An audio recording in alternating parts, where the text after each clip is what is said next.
안녕하십니까. 맨눈으로 세상으로 읽어드리는 와이타임 정세 분석의 추북일입니다. 중국 반도체가 연거푸 초대형 악재를 만나면서 휘청거리고 있습니다. 그것도 중국 내부와 외부 양쪽에서 거친 악재가 터지면서 과연 중국 반도체의 미래가 있겠는가, 이런 우려마저 나옵니다. 첫 번째 악재입니다. 이 중국 최대 반도체 위탁 생산업체, 그러니까 파운드리 업체인 SMIC, 중심고지라고 그러죠. 이 SMIC가 7나노미터, 그리고 1나노미터가 10억분의 1미터니까요. 7나노미터 공정 개발에 성공했다, 이런 보도가 나왔었죠. 그런데 현실은 그렇게 만만치 않은 것으로 보입니다. 이 SMIC의 7나노미터 공정 개발 성공설은 홍콩의 사우스차이나 모닝포스트가 지난 7월 26일 이 캐나다 반도체 분석 업체인 테크인사이츠를 인용해서 보도한 겁니다.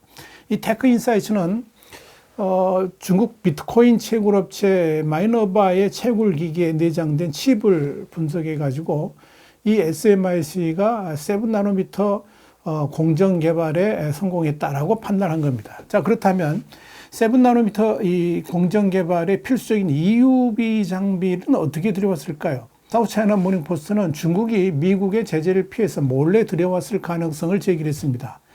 그런데 그런 일이 과연 가능할 것인가에 대해서 많은 의문들이 제기되어 왔었습니다.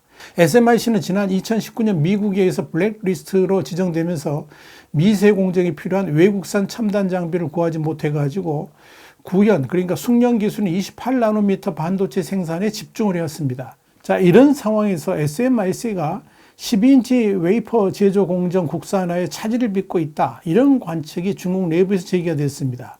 중국 뉴스 포털 사이트인 신랑왕, 이게 시나닷컴이라고 그러죠. 이 시나닷컴은 지난 8일 SMIC가 건설 중인 베이징 공장용 반도체 소프트웨어 국산화 프로젝트가 2단 기술 개발 실패로 중단됐다, 이렇게 보도를 했습니다. SMIC는 지난해 초부터 베이징에 76억 달러, 그러니까 한 10조 원 정도를 들여가지고 12인치 웨이퍼, 반도체에 올린 둥근 온판을 말하는 거지, 웨이퍼 제조 공장을 짓고 있습니다. 근데 현재 계획으로는 2024년 1단계 가동을 시작해가지고 월 10만 장의 웨이퍼 생산 능력을 갖추게 할 예정이었습니다. 이 시나닷컴은 이런 보도를 했습니다. 현재 건설 중인 베이징 공장에 CIM 시스템 개발을 맡은 곳이 상하이의 반도체 소프트웨어 개발사인 FA 소프트웨어인데요. 이 FA 소프트웨어가 개발자 100여 명을 투입해서 SMIC가 쓸 이 CIM 시스템 자체 개발을 진행했지만 이 SMIC가 요구한 기술 수준을 충족시키지 못해서 개발 프로젝트가 중단됐다, 이렇게 전한 겁니다. 문제는 현재의 상황이 진전될 가능성이 별로 없다는 데 있습니다. 시나닷컴은 SMIC가 FA 소프트웨어의 추가 투자와 해결책을 찾을 시간을 6개월을 줬지만 이미 FA 소프트웨어의 이 개발팀이 해체돼서 고위급 기술자 상당수가 새 일자리를 찾고 있다, 이렇게 보도를 했습니다. 이는 이 SMIC의 12인치 웨이퍼 제조가 벽을 만났다, 이렇게 볼 수가 있는 거죠. 물론 이 FA 소프트웨어는 해당 보도 내용이 사실이 아니다라고 즉각 부인을 했습니다만은 그 답변은 그렇게 신빙성이 있어 보이질 않습니다. 그런데 여기서 눈여겨봐야 될 게 하나 있는데, 이 FA 소프트웨어가 중국이 반도체 산업 육성을 위해서 2014년부터 3,429억 위안, 그러니까 우리나라 돈 66조 원 정도를 투입해서 만든 일명 빅펀드, 그러니까 국가집성전로 산업투자기금이 투자돼서 만든 회사라는 겁니다.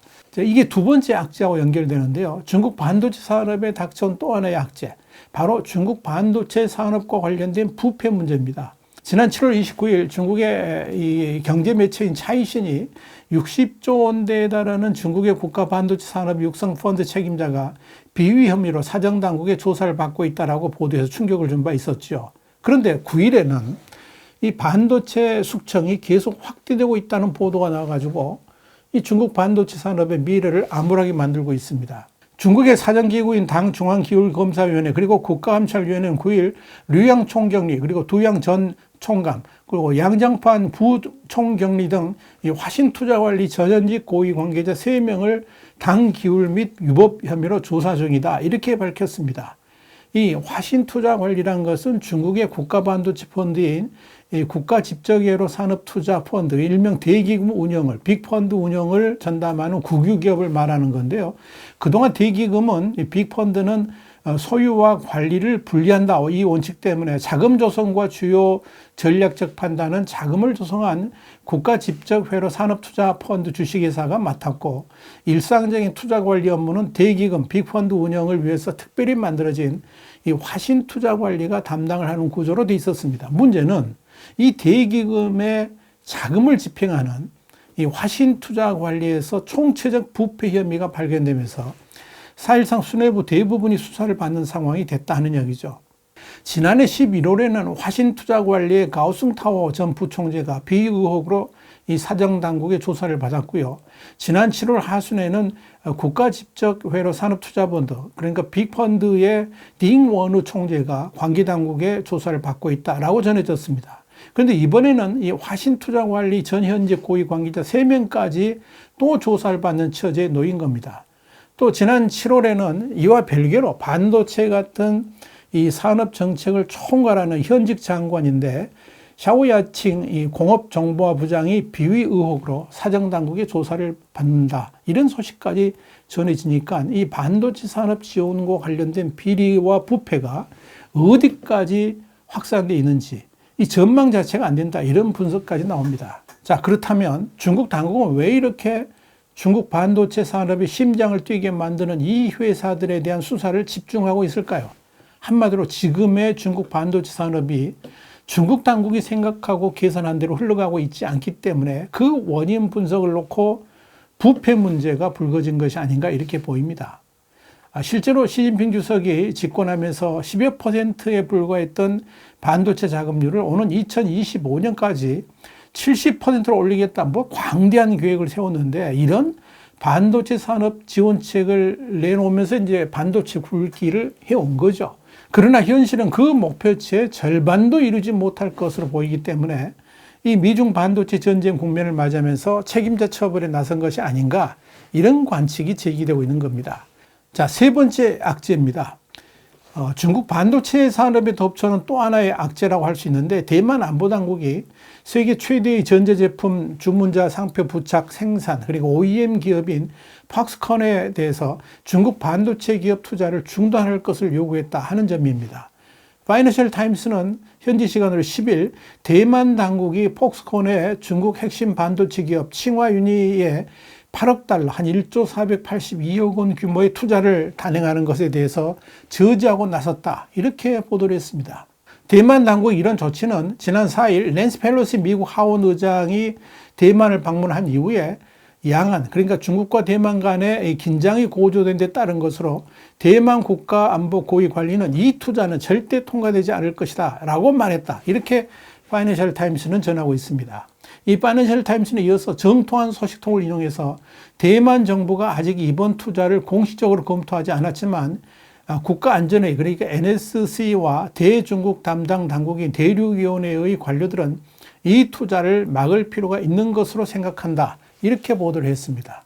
또 다른 소식통은 정부 관료들이 이 문제를 국가안보 문제 수준으로 격상해서 승인 전망이 불투명해진 데다가 최근 대만 해협을 둘러싼 긴장 악화로 상황이 더 어렵게 됐다. 이렇게 파이낸셜 타임스에 말을 했습니다. 이에 앞서서 폭스콘은 지난달 공시를 통해서 칭화유니에 53억 8천만 위안, 한 1조 원을 투자했다라고 밝힌 바 있습니다. 폭스콘의 중국 내 자회사인 폭스콘 인더스트리얼 인터넷이 칭화유니를 소유한 이 베이징 즈광신 홀딩스의 지분을 취득한 걸로 이렇게 나타납니다.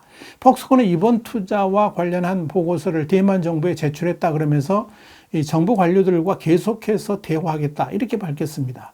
친중 성향의 대만 거부죠. 이 고타이밍 이 창업한 폭스콘은 중국 본토를 중요한 사업 기반으로 삼아서 성장을 했습니다. 시진핑 주석이 나온 명문 칭화대에 속했던 칭화유니는 반도체 설계 제조사로 중국 최대 파운드리 그러니까 반도체 수탁 생산 업체인 이 SMIC하고 더불어 중국을 대표하는 반도체 업체입니다. 진짜 중요한 것은 대만 정부의 중국 반도체에 대한 제재 또는 억지 조치가 이제 시작이라는 겁니다. 사실 중국의 반도체 산업은 대만의 지원 없이는 전립 자체가 불가능하다 싶을 정도로 의존적입니다. 중국 최대의 파운드리 업체인 SMIC도 사실상 대만의 TSMC 출신들이 주름 잡고 있습니다.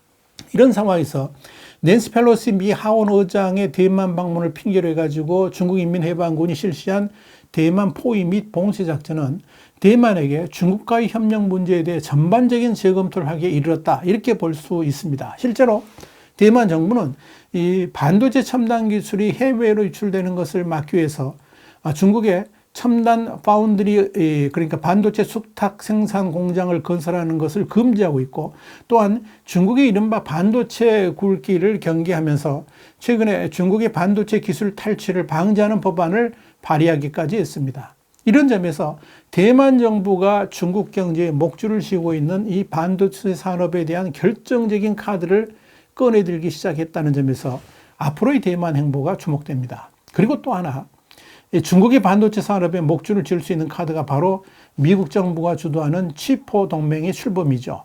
이렇게 중국 반도체는 지금 내우외환에 산 넘어 산의 처지에 놓여 있다, 이렇게 볼 수 있을 겁니다. 와이타임 정세 분석이었습니다. 다음 시간 더 핫한 이슈로 여러분을 찾아뵙겠습니다. 감사합니다.